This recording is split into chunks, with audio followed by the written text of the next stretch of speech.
Hey there, you're listening to The Mighty Mommy with some quick and dirty tips for practical parenting. A listener recently wrote in and asked about moving her son, who's just over 2 years old, into a big boy bed. She says, the change is a nightmare because he doesn't want to sleep there and wakes up crying in the middle of the night.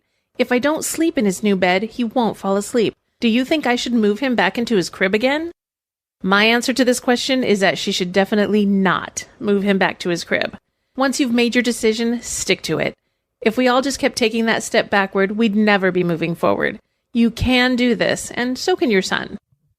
Hopefully you haven't already moved your son back to the crib, but if you have, you can start over by making some preparations ahead of time before you try again. Start by preparing your child for the move. Let him know that he's going to be moving to his big boy bed. You can go to the store and let your son choose some new sheets for the bed. The idea is to get him excited about the move. In the days before the move, you'll need to go over child-proofing in the room. Make sure the outlets are covered and the large furniture is mounted securely to the wall. If he already plays in his room quite a bit, then you've probably child-proofed it well. But it's a good idea to go through the room to double-check for any possible hazards. Your child will be getting out of his bed on his own now, and he'll need to be able to see where he's going. If the nightlight is dim, you might consider a small lamp to brighten the room a little more. You may also want to invest in a gate. You can put the gate in your child's doorway and let him know that it's there for his safety. This way, his door will remain open, but he won't be entirely free to wander. When the time comes for your child to sleep in his new bed for the very first time, stick to your normal bedtime routine. If you always read him stories before bed, continue to do so. Now you can snuggle up on the bed with him during story time. If picking up toys isn't already a part of your routine, now's a great time to start. Have your child help you put away any toys around the room.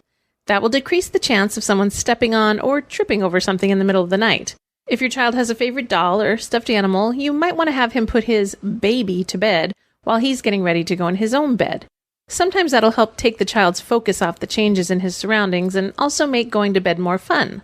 Your child might want you to remain with him longer than normal the first night. Try not to give in too much. If you stay longer the first night, be sure to cut back each night until you're only there for the length of time you desire.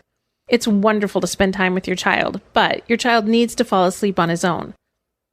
Always leave the room while your child is still awake. If you stay until he falls asleep every night, then you'll be creating a pattern that will become harder and harder to break the longer you do it. I'd like to share a few quick tips I've heard from other parents. Don't do it too soon. Meaning, don't move your child to the big bed too soon. If he's content in his crib, his size isn't an issue, and you don't need the crib for a new baby, let him stay in the crib until the move becomes a necessity. If he's content in his crib, his size isn't an issue, and you don't need the crib for a new baby, let him stay in the crib until the move becomes a necessity. Take the crib down immediately. Once you've moved the child to a bigger bed, take down the crib right away. Your child is less likely to ask to sleep in a crib that's not there. Do it before the new baby comes. If you need the crib for a new baby, moving your older child to his new bed a couple of months before the baby's arrival might help to alleviate any possible jealousy issues. Start with just a mattress. Consider starting your child out by sleeping on a mattress on the floor, then moving him up to the bed. And finally, use a railing. Once your child is sleeping in a regular bed, be sure to put a railing on the side to prevent him from rolling off the bed. I have one final quick and dirty tip for you before you go. If you don't want your child to sleep in your bed with you, don't let him. Once you let your children sleep with you, they could very well want to stay there. That's fine if you're comfortable with the family bed situation, but if you aren't, be sure you don't give your child the option. Sleep is important for everyone's health and well-being. The more comfortable each individual in the home is at night, the better chance you'll have of everyone getting a good night's sleep. There are a few days left to vote in the SheKnows.com's Parent Choice Award. I'm completely honored to have been nominated. You can vote at SheKnows.com. Mighty Mommy is listed in the audio section under voting. It only takes a couple of minutes, and I truly appreciate your support.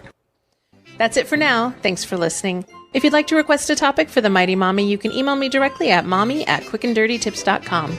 This is your friend, the Mighty Mommy, wishing you happy and fun parenting.